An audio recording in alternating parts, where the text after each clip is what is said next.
So on Saturday, Rotherham are the visitors for another game at Fortress St Mary's. I think we can call that now. I mean, meetings between Saints and Rotherham are as rare as clean sheets, to be honest. So we need a bit of help to preview this one.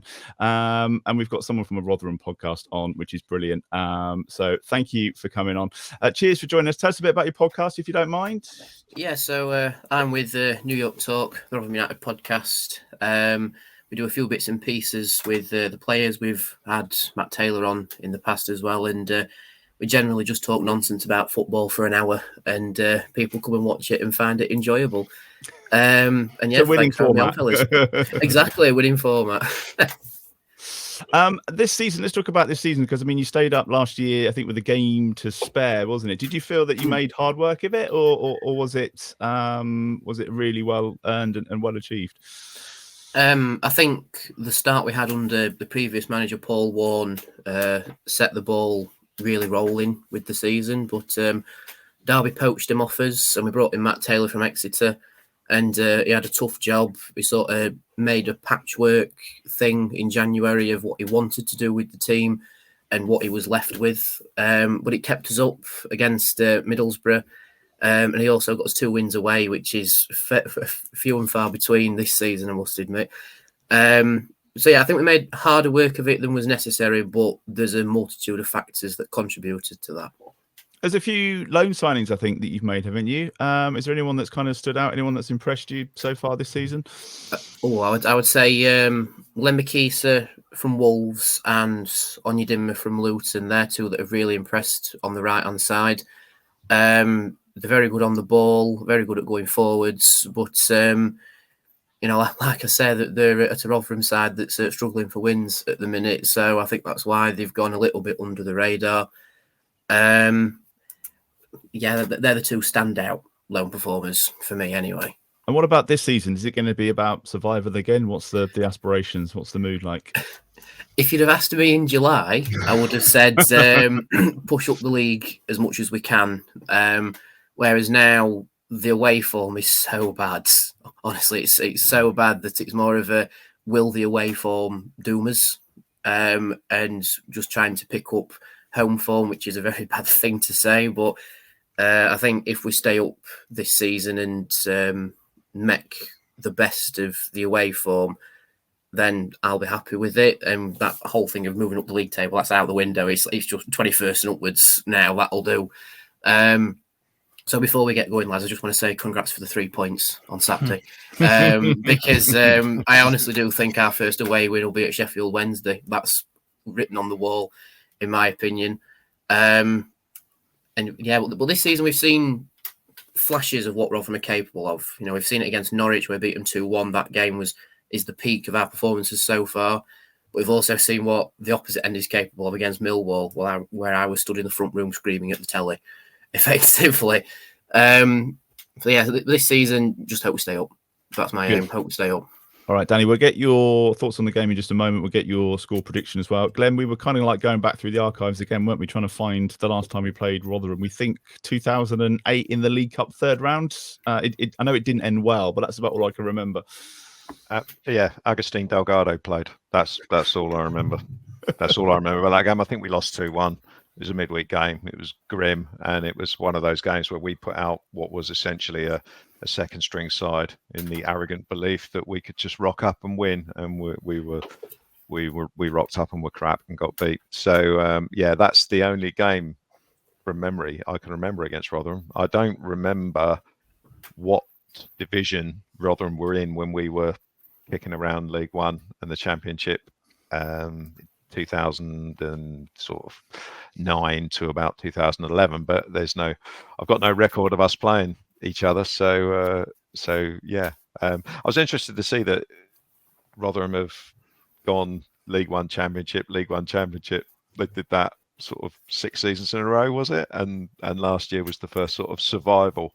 So so I'm not surprised that this year is about staying up again. And good luck to you with that. But after you've played us next week, so I mean, there'll be a lot of positivity. The danger with this game is that it will be a game where a lot of people will just be assuming we're going to get 3 points.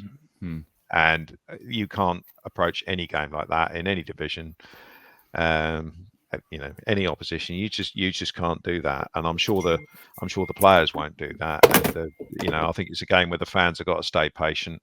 If there's no goal in the first first half, even if it gets to 0-0 at half time, it might take a while to break Rotherham down. But I see it being a game where we will have a fair amount of the ball, and it will be about keeping the back door shut. And if our defence performs like it did against Leeds, and we don't overcommit to attack, then there should be enough quality in the front half of the pitch to eventually make it work. But I think it will be a tough game, because Rotherham, their away form is catastrophic. I've seen it. It's like, I think it's 1 or 2 goals this season.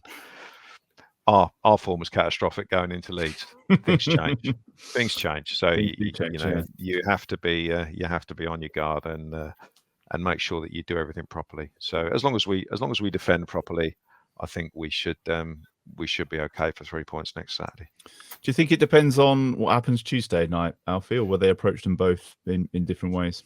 Yeah, whatever you asked me, I was going to say that I always find it a little bit futile previewing a game that's in 6 days' time. With a game in between, the dynamic's going to change completely with the team and the manager and whatnot. But I think the internet tells me that England won the World Cup since we played Rotherham in the league. So it was 1966 in March. So that's your answer. It's one of those when they say, was it since records began? Exactly. They start trotting that out. Yeah. It's going to be one where hopefully the quality will simply just tell. You will see this will be potentially a Russell Martin game where there's 75% of the ball. I don't know, Danny, what possession stats are like for Rotherham, but I imagine coming away to St Mary's, you won't mind if you haven't got the ball as long as the ball's being headed back out of the box. I think our possession average away from home was about 31%. Yeah. And I think we've had a grand total of about, this is through the whole 5 away games this season so far, we've had like 5 shots on target, if that. We didn't have any against Cardiff. So that's fun. But yeah, you're right. I think it was the season ending in the summer of 66 when we last played you guys in the league. And to your thing, Glenn, we were knocking around League 2 between 2009 to 2011. Oh, right. The dark days after administration, that one. Right. We've all been yeah, but I'm really looking forward to going to Southampton, if I'm being honest. It's a brand new ground for me. It's going to be a long slog on the coach, but I'm actually really looking forward to it. I hope the players don't take that attitude as well, because I think that's one of the dangers that the club sort of spoke about coming into this season. It's not, we're Southampton, we're massive, but the ultimate reality is that clubs will want to come to Southampton, they will want to get a result. And like you say, you put sort of 8-9 men behind the ball. There's every chance that that's another one of those Russell Martin games where they finish as 0-0. You've had 17 shots on target. Your keeper's made 6 at least, really good saves, and you come out with a 0-0 and everyone's frustrated. So you just have to hope that the quality comes through on that one, and maybe that's a game for Che Adams potentially. There's been a couple of games this season, Danny, where the opposition have had maybe 3 shots on target all game and still scored 4 goals. So I wouldn't worry too much about the stats. Fraser, just in terms of like the squad, I think one of the things that stood out from the weekend is the bench, perhaps, and the players coming in. We've got that game on Tuesday. We've got this one at the weekend as well. It might be that he rotates a few positions, but it seems that we're in a good position in terms of the depths and players stepping up at the right time. Yeah, definitely. I think one of the key things the other day was Bree coming on. I forgot he existed a little bit, but it's nice to see him sort of back in, not in Russell Martin's plans, because he was playing in a defensive sort of as a right winger to sit shut up shop. But I think the value of the squad will be huge. I mean, it'll be huge over the course of the season anyway. 2 games a week, 3 games in 7 days, a lot of the time. But I think we will really see that this week and see actually how the quality of the squad isn't just if this player gets injured, someone can come in. It means we can actually change things and change how we approach games.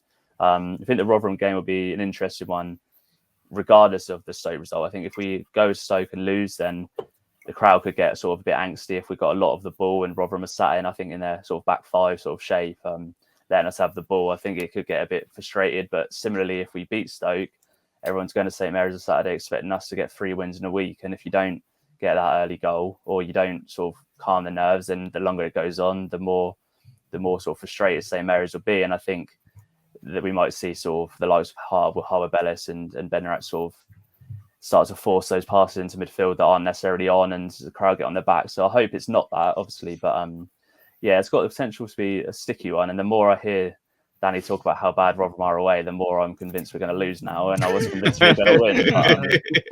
But yeah, just in typical sort of Southampton fashion. But I think, yeah, we've got a really good squad to sort of lean on now. And I mean, like Adozie didn't feature on Saturday. I think yeah, a lot of people saying that was he was unlucky to find himself not starting. I think he was unlucky, and I think Marston made the right change to bring on Fraser and not Adozie, and hindsight's a wonderful thing. But I think Ryan Fraser's a bit of a safer option given the scenario the game was. It was 3-1. I think Fraser came on as soon as Leeds scored, didn't they, for Sulemana.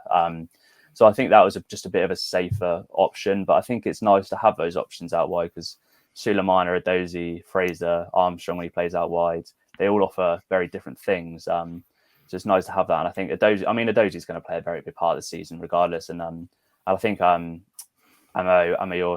played very well on Friday night as well, didn't he? So in the under-21s game, or under-23, sorry. So yeah, I think there's a lot of options there and a lot of quality. And I think we've still got Ross Stewart to come in who offers something completely different up front to the other two guys as well. So I think once we get that all sort of firing, I think there'll be a lot of players that get a lot of opportunity this season. It's just whether they take them or not, I think. Danny, I'm going to ask you for your score prediction in just a moment. Going to go around the guys first. Glen, are you thinking this might be the first clean sheet? Bearing in mind we're recording this before Tuesday night. They're not going to have a better opportunity than this, given the way Rotherham has started the season away from home. So yeah, why not? But I don't think I'd be surprised if we blew them away or anything like that. So I'm going to go for a slightly nervy 1-0 win. Alfie? Yeah, Glen's got some mind reading powers today. I was going to go 1-0 as well. This time, actually, I'm going to stick to my 1-0 win and stop letting you get ahead of me just because you're first. Okay. I'll do it in alphabetical order next week if that helps. Fraser, what do you reckon? Yeah, I fancy this one for the clean sheet. I've gone slightly less nervy. I think 2-0. 2-0, right? Okay, Danny. Bearing in mind we're struggling defensively, so you might get a goal here. What do you think? Well, I just want to say thank you for all the very kind predictions, if I'm being honest, lads.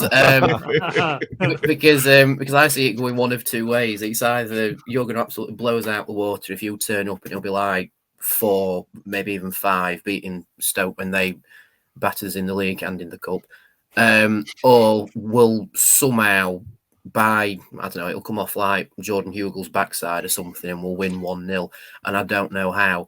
But I'm going to put my cards on the table and say, you lot, if you turn up, you're going to win 4-0 easy. 4-0, right, nice one. Well, we'll take a bit of that. Danny, thanks for coming on. Good luck with the rest of the season, as we say to everybody. Hopefully we'll catch up when we play next. So thanks for your insight. It's been very useful this week. So yeah, no worries, lads. Thank you very much. Cheers.